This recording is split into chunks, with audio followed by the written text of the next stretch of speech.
حضرت معاذ بن جبل رضی اللہ تعالی عنہ اور ان کے ساتھ دوسرے صحابی ہیں حضرت ابو موسیٰ اشعری رضی اللہ تعالی عنہ. ان دونوں صحابہ کرام کو یمن کا حاکم، گورنر، قاضی بنا کر بھیجا، لیکن ان کو بھیجنے سے پہلے امام کائنات محمد الرسول اللہ صلی اللہ تعالی علیہ وسلم نے اپنے ان دو شاگردوں کو چند وصیتیں کی ہیں، اور وہ وصیتیں یقیناً اگر ہم ان کو سنیں سمجھیں تو پوری امت کے لیے ان میں سبق ہے، حاکم کے لیے، قاضی کے لیے، عام انسانوں کے لیے، اور ایک منہج نمایاں ہوتا ہے اس سے. یہ جو صحابی ہیں حضرت معاذ بن جبل رضی اللہ تعالی عنہ، ان کا تعارف ذرا سنیے. یہ خزرج کے انصاری صحابی ہیں، مدینہ منورہ کے رہنے والے، اور یہ معاذ بن جبل رضی اللہ تعالی عنہ مصعب بن عمیر کے ہاتھ پر ایمان لاتے ہیں، جن کا ذکر میں کر چکا ہوں کئی بیانات میں کہ نبی علیہ السلام نے مدینہ جانے سے پہلے مدینے والوں کے لیے ان کو معلم، سفیر اور استاد، معلم قرآن بنا کر بھیجا تھا، اور بہت سارے لوگ ان کے ہاتھ پر مسلمان ہوئے. ان میں ایک حضرت معاذ بن جبل بھی ہیں رضی اللہ تعالیٰ عنہ. 18 سال کی کڑیل جوانی، خوبصورت جوانی میں، نوجوانی کی عمر میں ایمان قبول کرتے ہیں.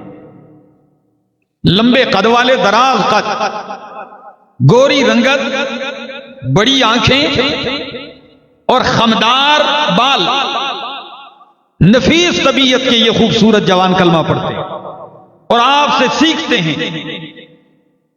آپ اندازہ لگا سکتے ہیں ان کے علم، ان کی سمجھ کا، کہ نبی اکرم صلی اللہ تعالی علیہ وسلم ان سے محبت اتنی کرتے ہیں کہ مسجد نبوی میں نماز کے بعد، جوانوں سننے کی بات ہے، آپ ہاتھ سے پکڑ کے کہتے ہیں واللہ یا معاذ واللہ انی لأحبک، یا معاذ واللہ انی لأحبک. 2 مرتبہ فرمایا اے معاذ، اللہ کی قسم ہے میں محمد تجھ سے محبت کرتا ہوں، صلی اللہ علیہ وسلم، تجھ سے میں محبت کرتا ہوں. ویسے ہی کہہ دیا؟ نہیں، بہت کچھ ہے. کبھی ان کی سیرت پہ مستقل گفتگو کروں گا جو ہمارے لیے مشعل راہ ہے.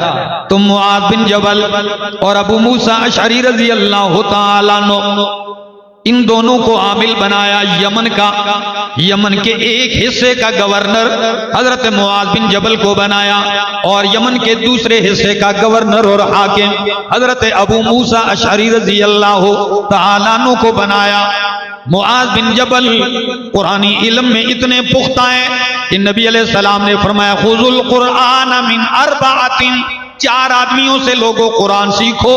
ان میں پہلا نام جو ہے عبداللہ ابن مسعود کا اور معاذ ابن جبل کا ہے. 4 آدمیوں کے نام لیے، فرمایا من عبداللہ ابن مسعود، اور ان چاروں میں ایک نام معاذ بن جبل کا ہے کہ ان سے قرآن سیکھو. اور ابو موسیٰ اشعری کا تعارف تو یہ سن لیجئے اختصار سے کہ آپ قرآن کے اتنے بہترین قاری تھے، قرآن اس لہجے میں خوبصورت انداز میں پڑھتے تھے کہ ایک دن اللہ کے پاک پیغمبر صلی اللہ علیہ وسلم مسجد کی طرف جا رہے ہیں تہجد کے لیے، رات کا اندھیرا ہے. جب آپ گزرتے ہیں تو معاذ بن جبل، یہ ابو موسیٰ اشعری رضی اللہ تعالیٰ عنہ، اپنے گھر کے صحن میں تہجد میں قرآن پڑھ رہے تھے، اور اونچا پڑھ رہے تھے یا ویسے تلاوت کر رہے تھے. بہرحال قرآن پڑھتے جا رہے ہیں اونچی آواز سے. مدینہ منورہ کا پرسکون ماحول، اور فجر سے پہلے کا وقت جب نبی علیہ السلام اس کے گھر سے گزرتے ہیں، اس کی پرترنم آواز، پرسول آواز جب امام کائنات کے کانوں میں لگتی ہے، اللہ کے محبوب پیغمبر وہیں کھڑے رہ جاتے ہیں. وہیں کھڑے ہوتے ہیں جب تک آواز آ رہی ہے آپ کھڑے ہیں. آخر جب تلاوت ختم ہوتی ہے نبی علیہ السلام چل پڑتے ہیں. پتا ہے صبح کو جب ابو موسیٰ اشعری پہ نظر پڑی فرمایا ابو موسیٰ رات کو آپ کا قرآن سنا بہت لطف آیا بڑا مزہ آیا بہت اچھا لگا مجھے بہت اچھا لگا.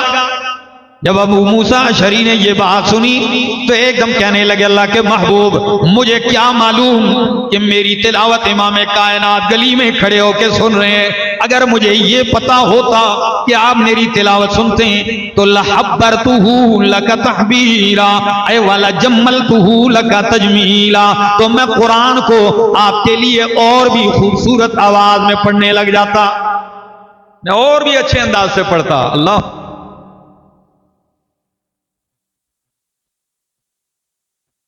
توجہ ہے.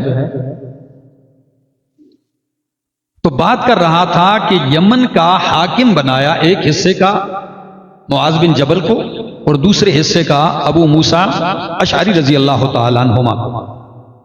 جب ان کو روانہ کرنے لگے تو بخاری اور مسلم کی حدیث پڑھنے لگا ہوں.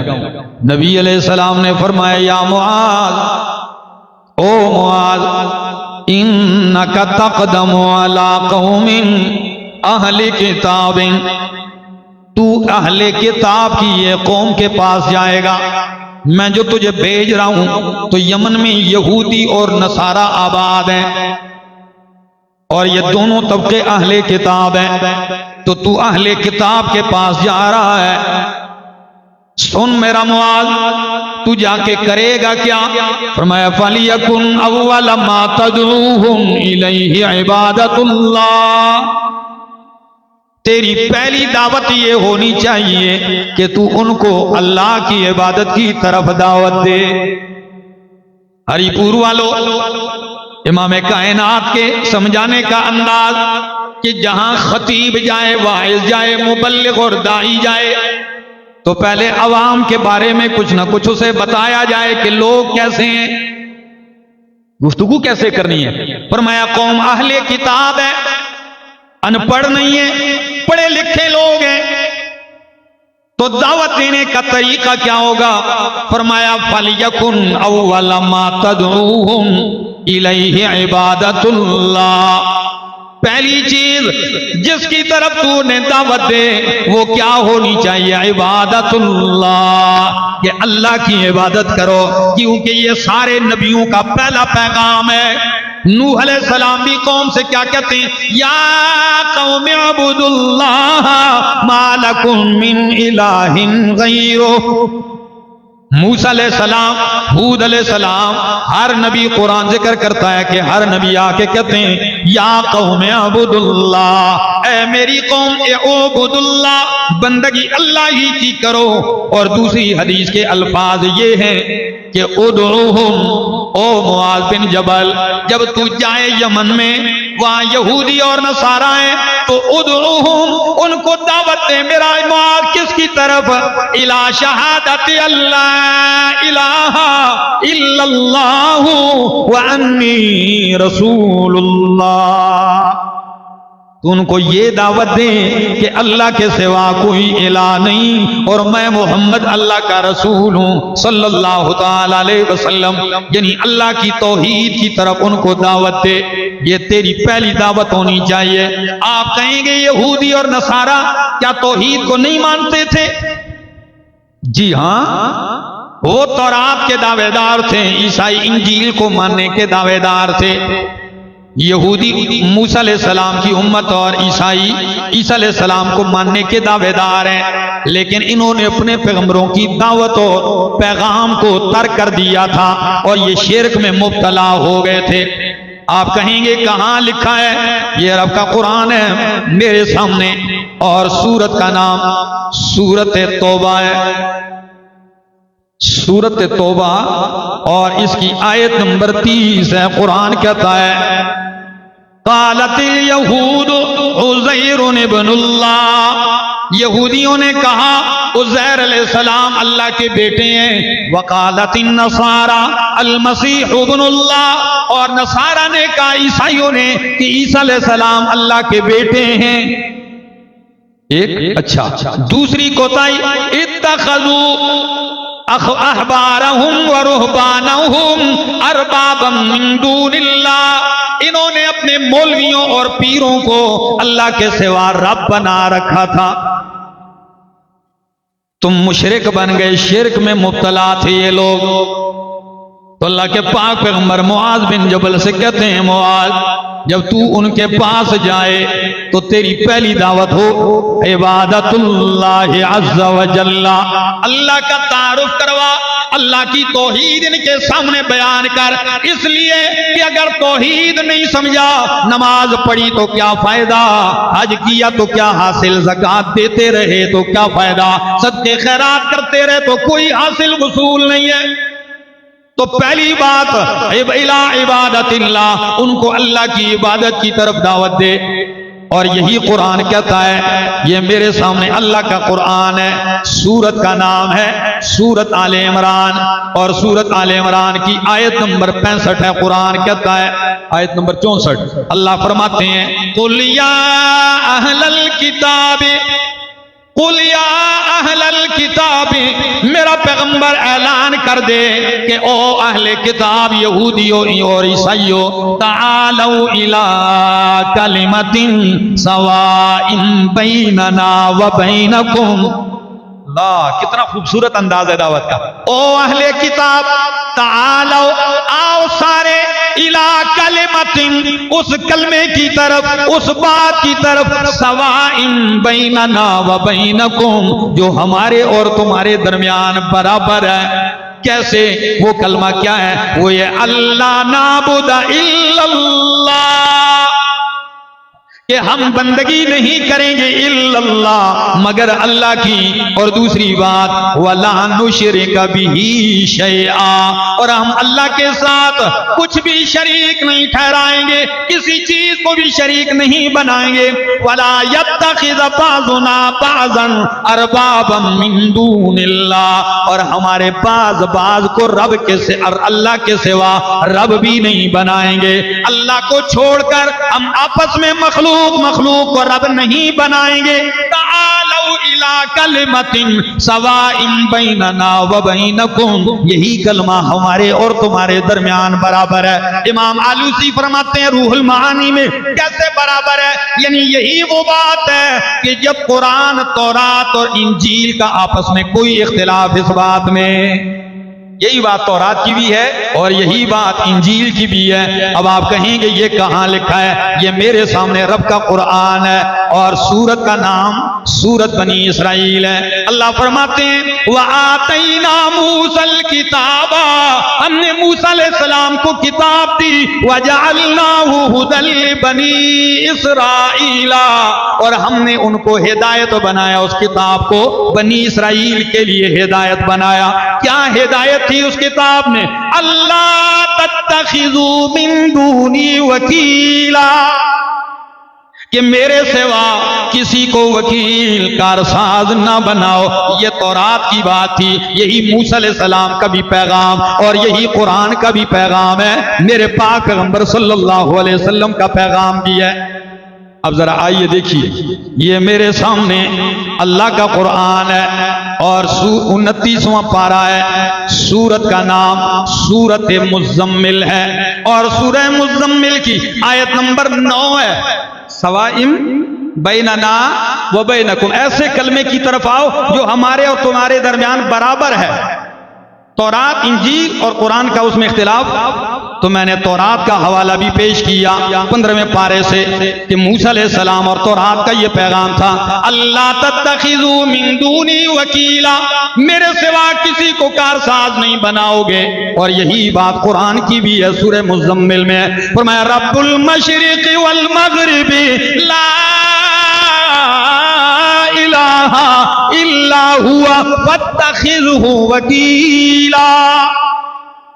رب المشرق والمغرب، اللہ ہی مشرق اور مغرب کا رب ہے، فاتخذہ، اللہ رب المشرق والمغرب، مشرق اور مغرب کا رب ہے، لا الہ